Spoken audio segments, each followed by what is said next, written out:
Hi everyone, welcome back to the DDLC seminars organized by the Ideas Lab at Cornell University. And today's talk is going to be about interactive perception and human autonomy teams, abbreviated as HATS. And it's a pleasure to introduce today's speaker, Professor Silvia Ferrari. Professor Ferrari is with the Mechanical and Aerospace Engineering Department, and she serves as the John Brancaccio Professor of Mechanical and Aerospace Engineering Department at Cornell University, and also as the Associate Dean for Cross-Campus Engineering Research at Cornell Tech, between Cornell Tech and Cornell University. And prior to this, she was with the Computer Science Department at Duke University, and has founded and served as the director for a number of programs in the NSF, the NSF IGERT, and a fellowship program called WiseNet. And currently, she is the director of Laboratory for Intelligent Systems and Controls at Cornell University, and also co-directs the WeHo Institute for Vehicle Intelligence at Cornell Tech. And the research interest is about active perception, robust adaptive control, learning and approximate dynamic programming, and control of multi-scale dynamical systems. And she has authored a book on information-driven path learning and control, and has given a famous TED talk about Do Robots Dream of Electric Sheep. She did a BS, bachelor's in MD at Aeronautical University, and a graduate studies at Princeton University. And she is a senior member of IEEE and member of ASME, SPIE, and AIAA. She has received a number of awards, including the Office of Naval Research Young Investigator Award in 2004, NSF Career Award in 2005, and the Presidential Early Career Award for Scientists and Engineers in 2006. And without further ado, I'll let Dr. Ferrari take over. Oh, thank you very much for the detailed introduction. I would like to also mention that I'm now transitioning to the Department of Civil and Environmental Engineering. So I will soon be joining you guys, and that I have ended my role as Associate Dean. So I hope we can have a lot of nice research interactions. So I would like to introduce a recent research topic that has engrossed the robotic community and also my lab as a result, and start with the notion of active perception. So this video illustrates an example application of active perception where a robot, namely the RoboBee, is tasked with searching for people stranded potentially in caves, as you can see here. So this is one application of very, very small robots. In particular, the RoboBee is an insect scale robot capable of navigating through narrow passages and deploying, therefore, sensors on board capable of detecting and localizing, for example, a stranded human being in a cave or other, for example, rubble after an earthquake or other disaster. So with this type of application in mind, we can think about the distinction between active perception and the traditional problems in vehicle planning and control. Traditionally, control theory as well as planning and navigation methods have been developed to deploy robots and other autonomous vehicles by means of onboard sensors that perceive primarily the state of the robot and then elements of the environment such as obstacles that are primarily, as you can see in this example, aimed at keeping the robot safe and while the robot is moving from point A to point B. In active perception, we instead look at the problem known as sensor planning and control. This also comes under other denominations such as informative planning and control or information-driven planning and control, which happens to be the title of my book.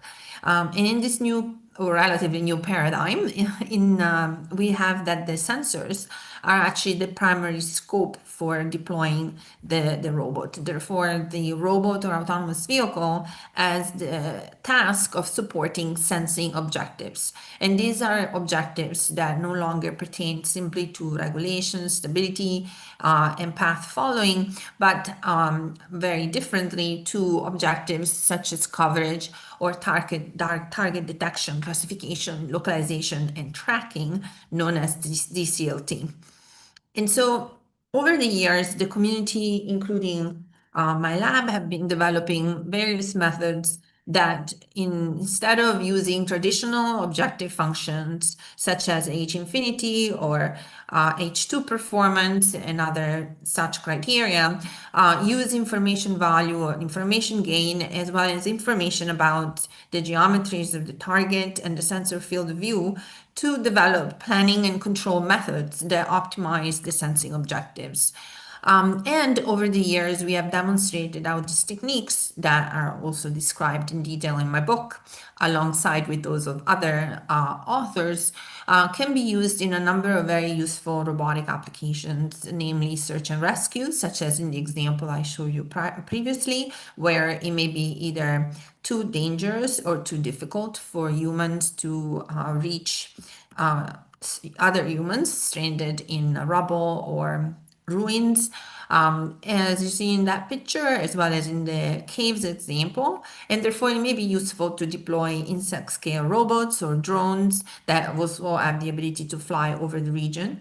Another application is surveillance and security. Autonomous vehicles, such as autonomous aircraft taxiing, have been some of our applications. These are all the applications that we focused on in our lab and successfully tackled with industry and government agencies. Another example is digital agriculture, where sensors are deployed on drones or ground robots, also capable of traversing non-paved paths in order to monitor large fields of crop and detect and classify plant diseases.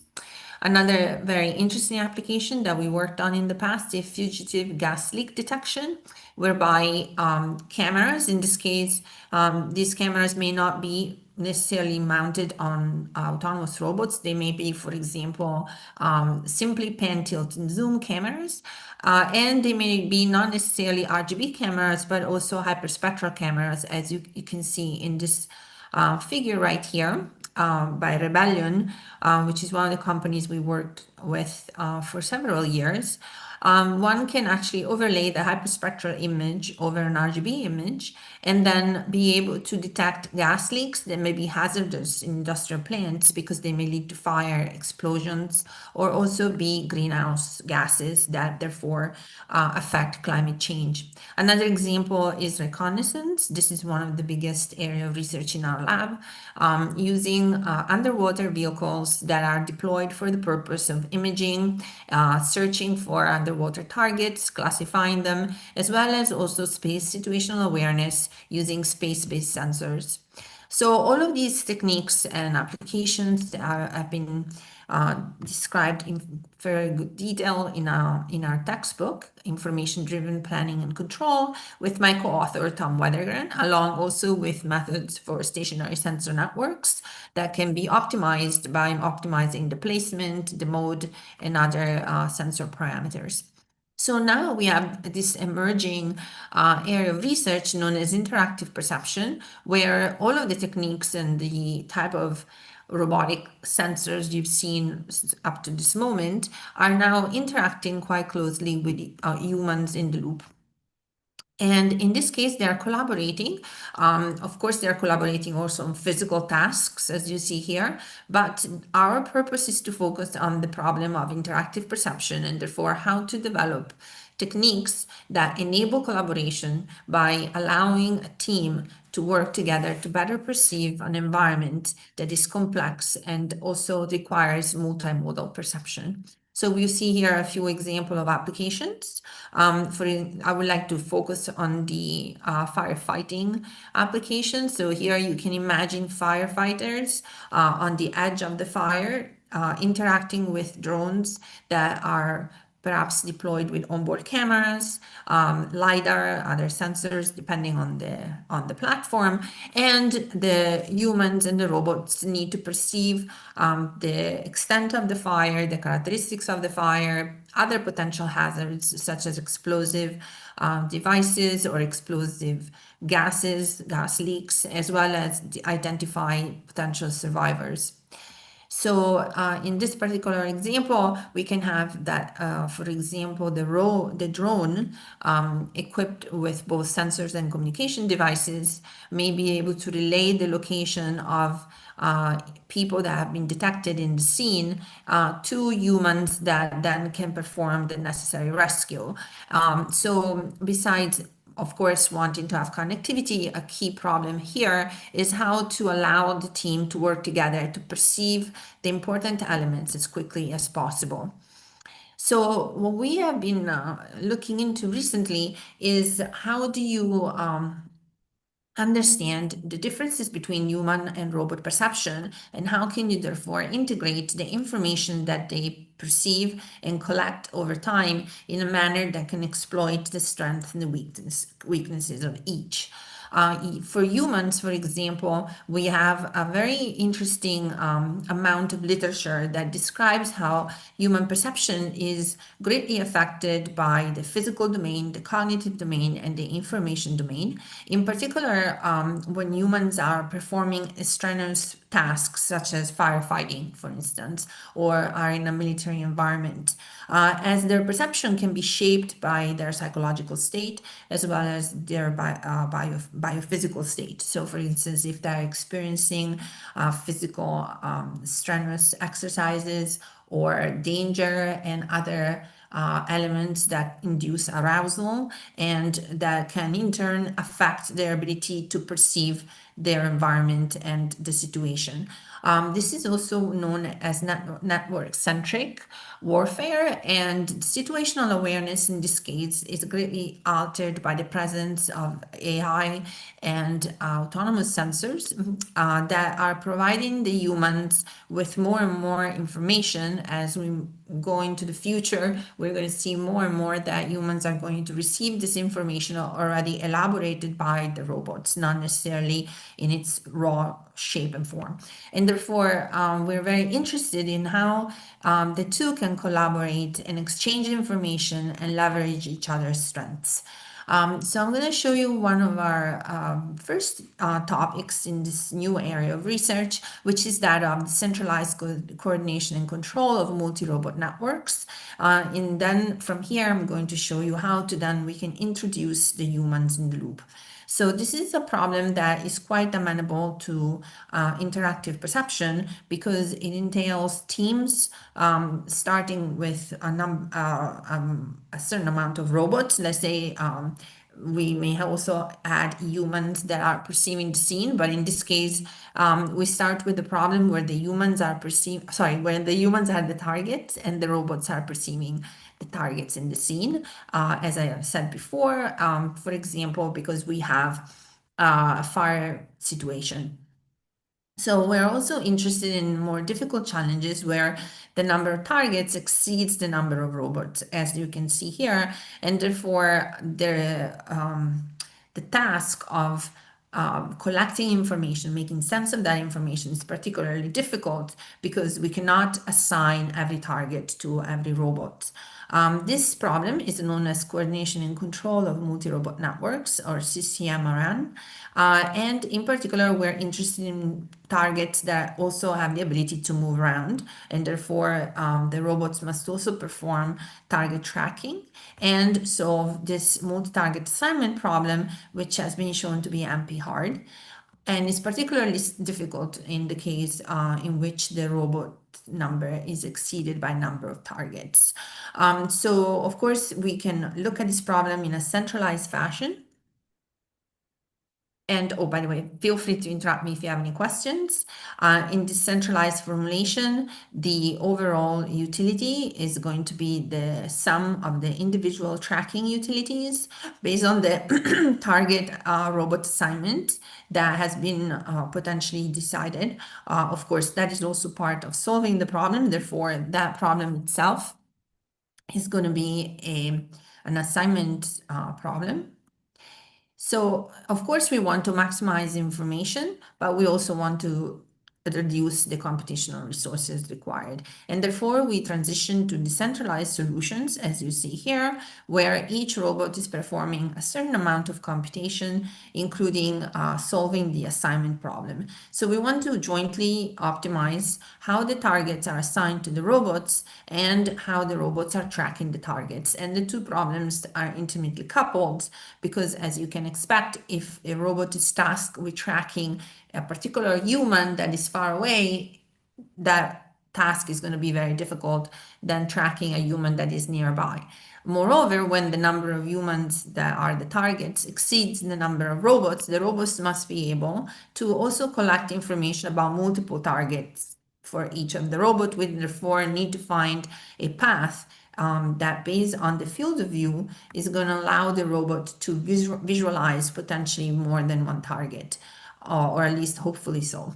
So we also have obtained some theoretical results that help us tackle the MP hardness of the problem, and that is by performing this two-stage decomposition, where the decentralized coordination is solved in stage 1, and the decentralized control problem is solved in stage 2. In this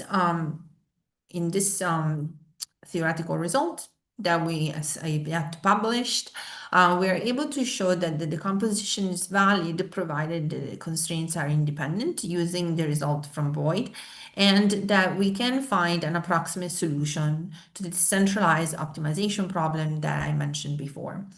So in this decentralized target assignment problem, we have developed two methods, a group-based method and a bundle-based method. And the one that we find to be most interesting at this time is that based on auction algorithms, in which the robots bid on the most valued targets, and then the target prices are updated using communication between robots, so that the robot with the highest bid will win the target assignment. And this is something that already existed in the literature, but we have adopted to reduce computational complexity and developed these two algorithms. And I'm going to show you a few simulation results and then show you how we can extend this to also include humans in the loop that not only act as passive targets, but are actually collaborating with robots. In this simulation environment,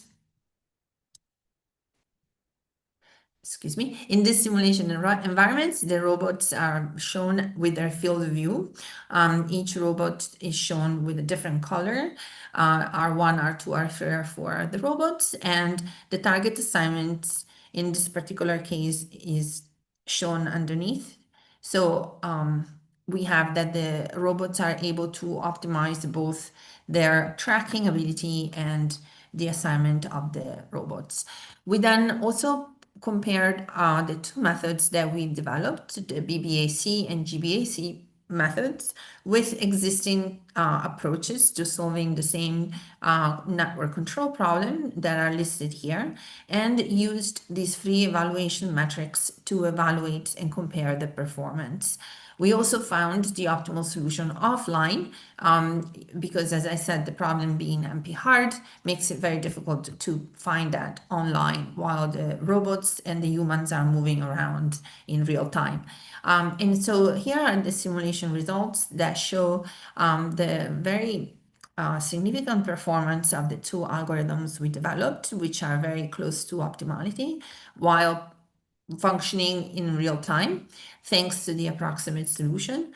And also that our two algorithms outperform all of the other decentralized methods. Furthermore, we can see that the methods we developed, when compared to the winner takes all, for instance, show the advantage of this decentralized optimization framework, because they improve significantly the efficiency. And also we have a comparison with traditional methods such as expected entropy reduction and proportional derivative control, which we can see also perform significantly worse than the two algorithms we developed. Therefore, we can see that, in fact, not only we are doing a good job of assigning targets to robots, but also we're doing a really good job of controlling the robots such as they can nearly optimally track the targets. So ultimately, this is the best solution that we found. And here is also a comparison of computational complexity, which was determined analytically, and of tracking performance. So in conclusion, the two methods we developed for this class of problems require a lot significantly less time than the optimal solution, while achieving very similar performance, and in the process also outperform existing techniques. We have also been able to demonstrate this with support from Lockheed Martin in real experiments in our facility called RealTHASC.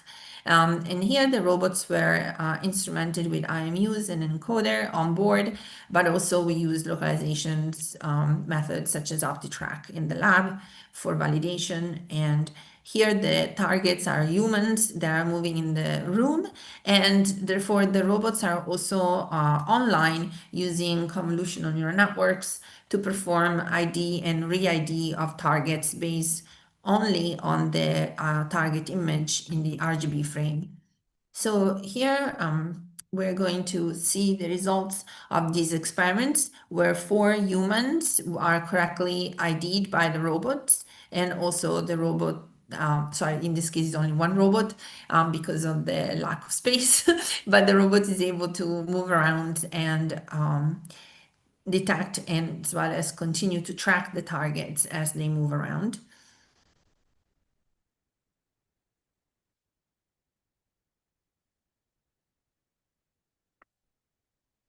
Here is another example. Here we have a couple of humans, one called an intruder, and the robot is in the center of the room. The robot is quite small.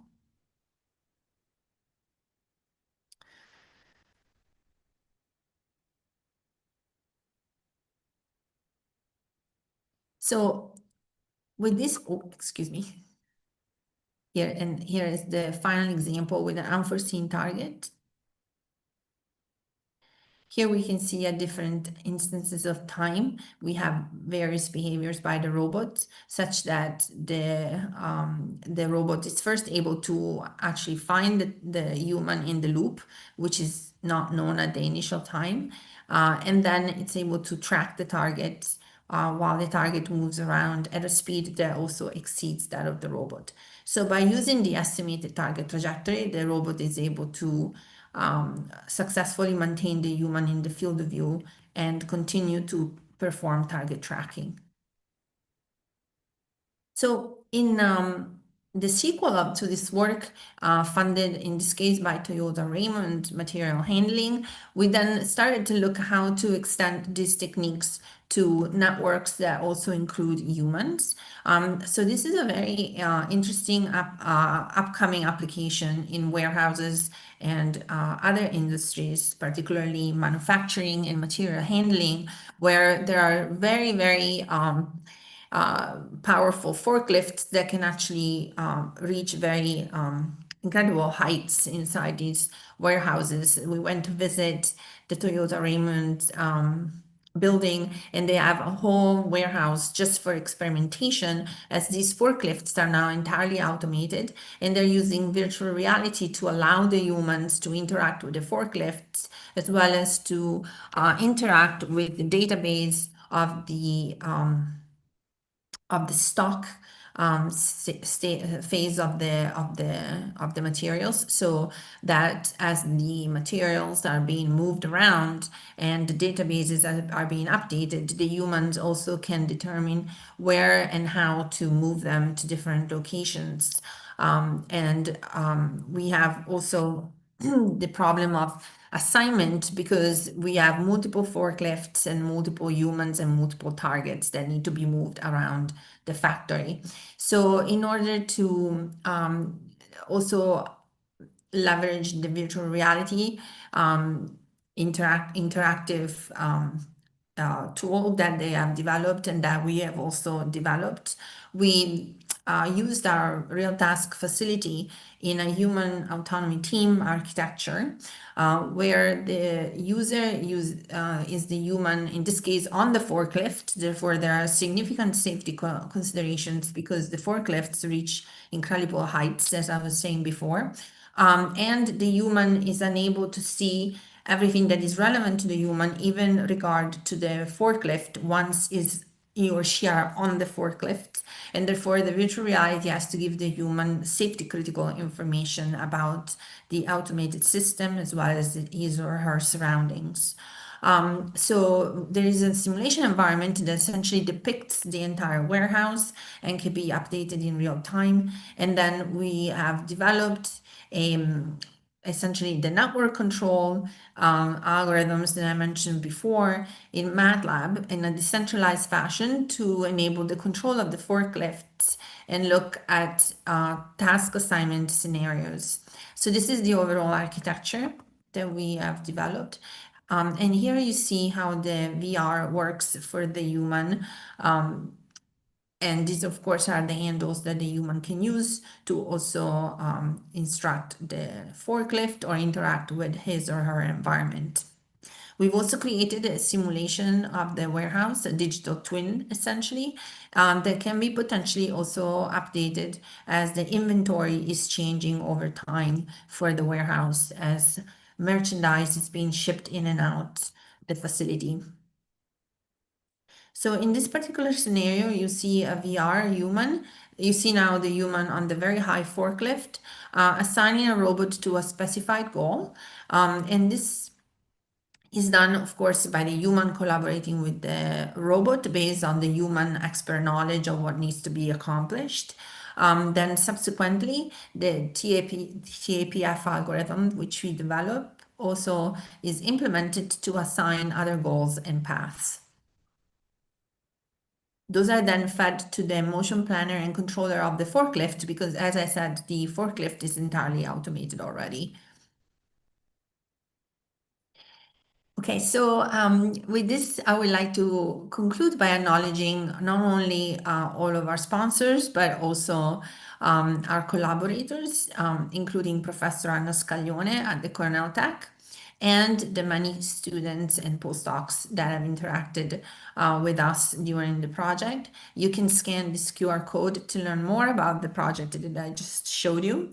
And as I said, our sponsors range from industry to government agencies for this problem, indicating that this class of problems and the results span many type of applications. And I have to say, in this scenario, we find a lot of interest from industry precisely because although humans are still in the loop, they are finding it more and more difficult to recruit new workers to essentially have sustained labor in the factories. So in this scenario, we usually have seen the autonomy being instructed by the humans, with the human always in the role of supervisor. However, there are many rising applications that we are also interested in which the robots can, in some cases, rescue the human and perhaps take a supervisory role if the human is cognitively or physically impaired. And so we have been looking at this concept of human-aware autonomy, where the robot can attempt to build a mental model of the human behavior so as to better understand what the human is doing, what is the state of mind of the human, the physical or physiological state, potential impairment, as well as anticipate the human actions for more effective collaboration, very similarly to what humans do with each other. Now, in a very strange turn of events, we started using aerodynamics in order to derive the equations of motion for human behavior. So you might have seen some of this work applied to humans walking, but what we have done working with colleagues at the Technion is derive equations similar to those that we have for autonomous vehicles for human motion. In this case, as I said, instead of looking at simply humans walking around, which is a fairly well-known subject, we have been looking at humans that perform more complex behavior because they are either in free fall in skydiving, or they are swimming in 3D underwater. And this approach is the one that we've been developing with the Technion, where they have come up with the methodology of decomposing the human body and then using the simulation to essentially develop avatars that can be interfaced with a human inside the laboratory, but then experience, for example, the skydiving motion as if in free fall in the lower atmosphere. So this is accomplished by actually implementing an accent suit that the skydiver is wearing under the skydiving suit in order to measure very accurately the human pose and position at every instant in time. And here you see the avatar obtained from those measurements that are essentially a collection of IMUs fused with artificial intelligence in order to extrapolate the entire pose of the body from the individual IMU measurements. We've done the same also underwater, and the result is that we can now simulate how the human would move in free fall while the human is in fact in the laboratory. We've done the same for human swimming. So here you see how the human body is being decomposed into, into multiple segments, just as for the human that was flying. And in this case, we then consider the forces and moments generated by each of the segments of from the decomposition, then considering the angle of attack, the angle of side slip, and of course also being underwater, all hydrodynamic forces and moments. So using the same techniques, of course, fairly extended and modified, that have been used for autonomous vehicles, and then fusing those with measurements from the human motion that is obtained experimentally, we were able to develop the equations of motion of humans flying and swimming. And this will then allow us, you see here actually how the measurements were obtained underwater by fusing the accent suit measurements with visual information obtained by means of visual markers fused with a GoPro camera image of the diver calibrated underwater. So by so doing, we're able to not only simulate the human motion. Here you see how closely the simulation of a frog kick looks to the experimental truth that you see up here in red. And this is the avatar in the simulation. So that if we have the initial pose and we know the type of movements that the human is going to perform, we can simulate its position and orientation, including the orientation of each individual segment of the body relative to the rest of the body, as well as the center of buoyancy and other important measures. Here you see, for example, the body hydrodynamic forces shown in this color scale. You see here the total force, the inertial force, and the viscous force. So this is also a byproduct of the simulated human motion. And then finally, looping back to the concept of a mental model, we can then observe the human behavior, and in this case, we being the robot, input that behavior into the hydrodynamic model and obtain a predicted human behavior. That is quite sophisticated. So in this case, you will see in the movie the avatar in blue color when the behavior is being observed, and in green color when the behavior is being predicted. Of course, this assumes that there are no drastic changes in the human behavior. Those can be actually detected and incorporated using a technique that we developed in a different area of research that I'm not presenting today, but that I'm happy to discuss with you if you're interested. So as you can see, this will allow then will allow the robots to accurately predict, for example, the trajectory of the human, but also the type of swimming behavior that the human is expected to have if continuing to perform the same type of swimming motion. And we think this can be utilized by to actually integrate biosensor information and detect also potentially impairment in the human either physiological or cognitive, depending on the situation that the human is in.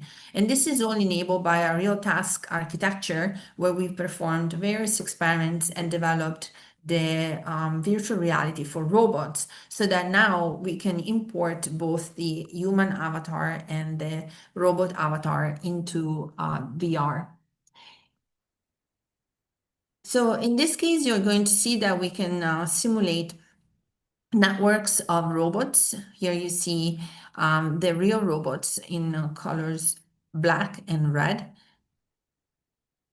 So I think this is a little bit slow. The virtual robots are shown in green, in yellow, excuse me. And essentially you're going to see that the robots can see each other in virtual space. I'm not sure why they're not. Oh, here you go. There is a bit of a lag.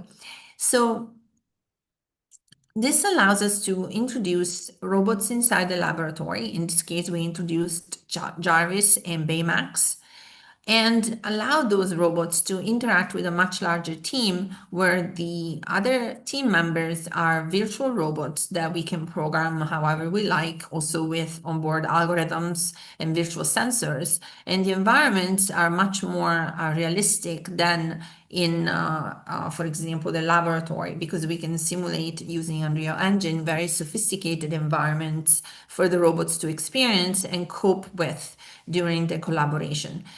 In this particular example, the robots are maintaining a formation. I'm going to show you the whole team now. So you see that the two real robots inside the laboratory are really there and are really moving.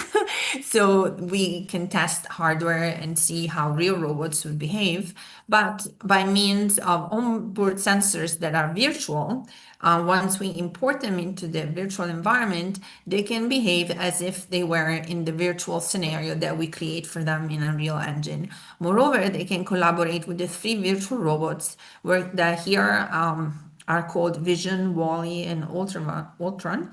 And these are experienced by the real robots by means of the onboard sensors, as you can see from their camera field of view here on the right. So the robots in this case are collaborating to move information and avoid obstacles. So the real robots are avoiding the virtual obstacle of these two boxes as if they were actually there, the two boxes, I mean.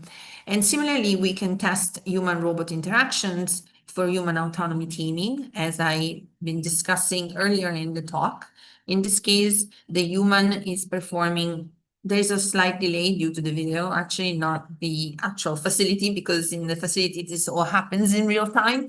But essentially we have programmed the robot to recognize hand gestures. And so the hand gestures are those of taxiing, excuse me, of human operators for aircraft taxiing, where the gestures indicate to the autonomous system whether the system has to move, has to stop, or move to the right, move to the left, and so forth. So this allows us to, again, investigate collaborations with more complex situations by means of the virtual environments, but also to explore ways for humans to interact with autonomous systems that are potentially very far away, in whether it's in a virtual world or in the real world. In the case of the motion models that we've been building, we're also very interested in developing digital twins. This is one of the directions we're exploring. And this work that I've showed as our second topic was in collaboration with all of the wonderful people on the screen, who include our divers, our very enthusiastic divers, and Professor Per-Olof at the Technion, as well as Jane Shin, who is my former PhD student and is now a professor at University of Florida, and the many people at Cornell, including Gia, Sushut, and Johan. So this is the end of my talk, and I'd be happy to take any questions. Thank you so much, Dr. Ferrari. Let's wait for a couple of minutes so the audience get the chance to ask your questions. And Meanwhile, I have a question. So when it comes to delays, especially when it's a decentralized control system, it's like how do the simulations and uh, compare to, like, let's say if you want to implement in the real systems, I'm sorry, how do these simulations compare to what? compared to when you have like a real system that where you implement the algorithms, like how do the delays affect, let's say, the optimality or in terms of how the system works? So we haven't investigated communication delays in our work. I think that's a very interesting question. In our experiments, the slowness of the experiment was due more to the environment, and perhaps one other aspect is the processing of the convolutional neural network. But as you know now, these convolutional neural nets are extremely fast doing human recognition. So we don't really experience delays of any kind. I think the only delays that I can think of would be the communication delays, because as far as all of the computation happens quite rapidly, so that there aren't really any delays that affect the performance of the network. Thank you so much. Like, I was I asking think that because, would like, be an yeah, interesting, yeah, an yeah, interesting exactly. direction. Yeah, thank you. So I have one question, and I'll just read it out to you. So just they would like Sure. to know how to handle unexpected noise in the controller. For example, in a rescue task, if UAV sensors or cameras are blocked by trees or there is like fog or something, how would one handle noises in the sensors? Well, the theoretical results that we have are in the presence of sensor noise, actually. And so they are robust to sensor noise of the characteristics that we've considered, which is pretty traditional Gaussian, white noise. Um, is the Can you repeat the question? Is the question what I just answered, or did you mention something like fog? I'm I- having. I- I'll I'll I'll repeat the question. So, how to handle unexpected noise in our controller? For example, for a rescue task, if the UAV sensors or cameras are blocked by trees. Oh, okay. Unexpected noise. Okay, so typically noise is always unexpected in the sense that we always consider it as a random disturbance. So if it does satisfy the characteristics of the statistics we have assumed for our theoretical results, then we should be fine. When it comes to, let's say, disturbances or unforeseen situations, such as occlusions, like you mentioned, the trees being blocking the camera, more than noise, I would call that an occlusion, which is a very important area of research that we've addressed and I have not presented today. In that case, it depends if you can recognize that the blocking or occlusion or ambiguity is taking place. So a big question in the field, in my opinion, that we have already started to address is how to allow sensors to be self-aware and recognize that something is an occlusion or a potential ambiguity in the measurements, for example, so that the robot is not really looking at what the robot thinks it's looking at, right? So how do you distinguish then an occlusion from a target, particularly if you have not necessarily recognized the class or predefined a priori what are the different classes? If we have that ability and we can recognize an occlusion as such, then we have developed occlusion avoidance algorithms and published them in TRO. And we primarily use them for offline calculations where the occlusions are known a priori. So one future research is to explore online occlusion avoidance.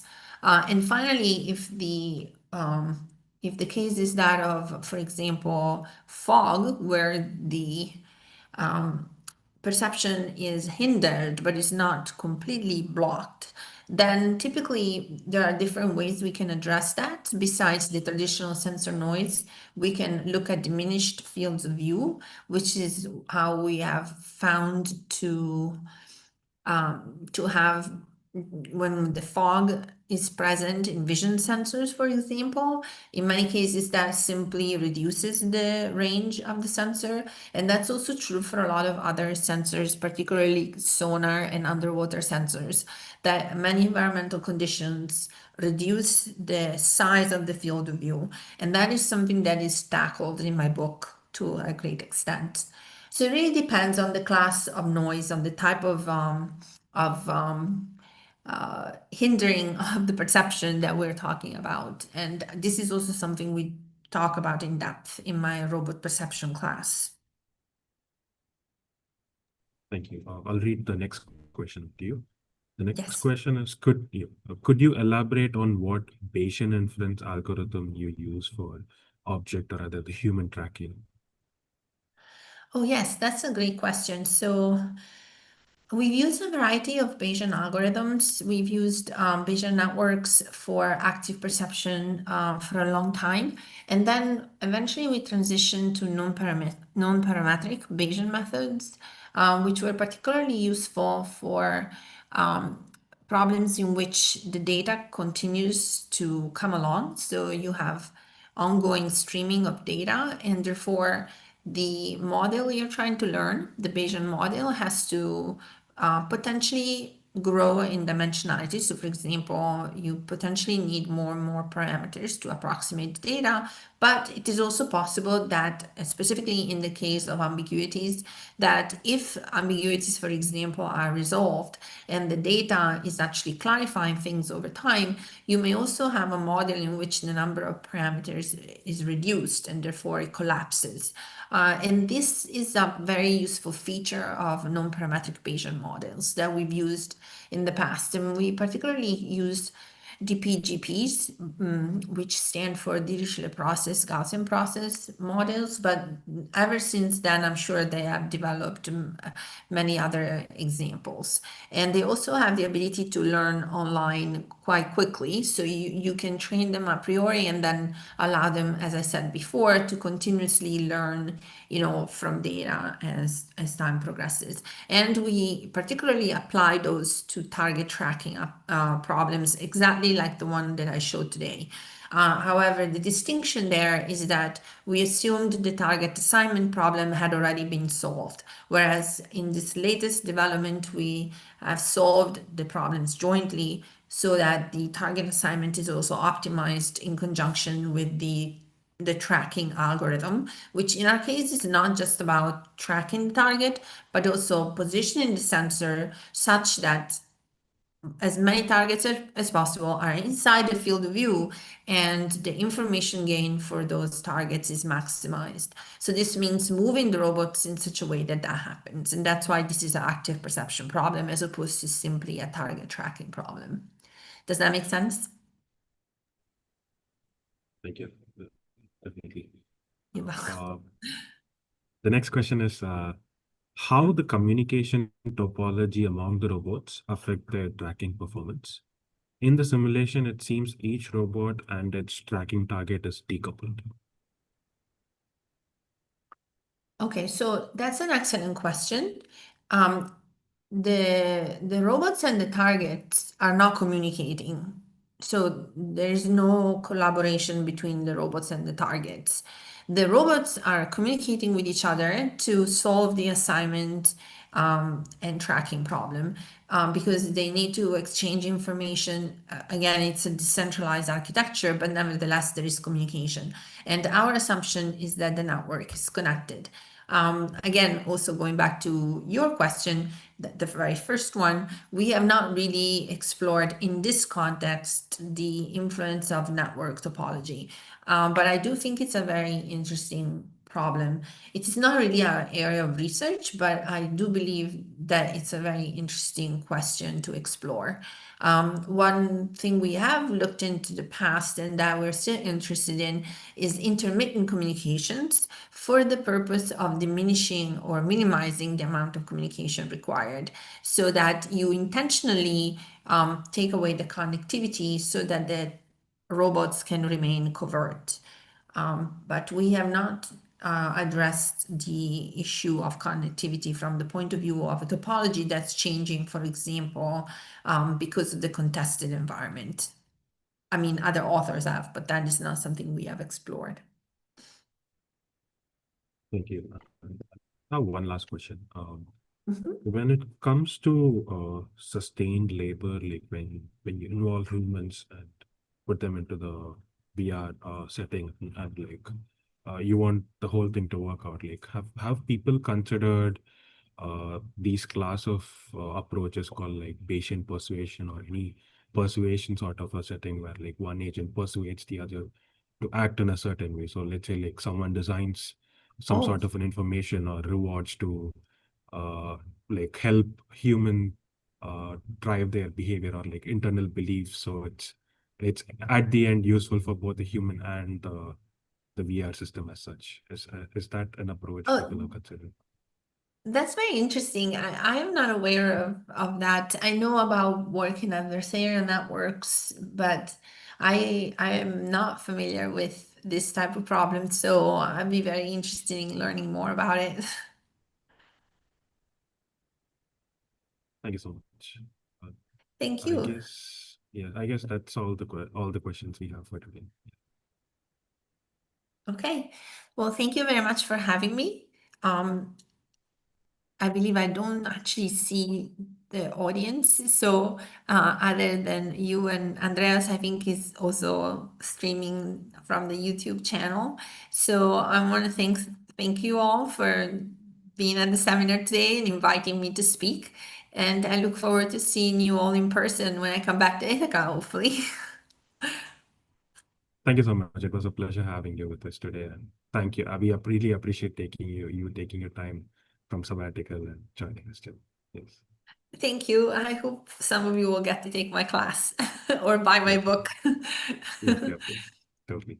So long. Yes. Thank Yeah. you. Bye bye.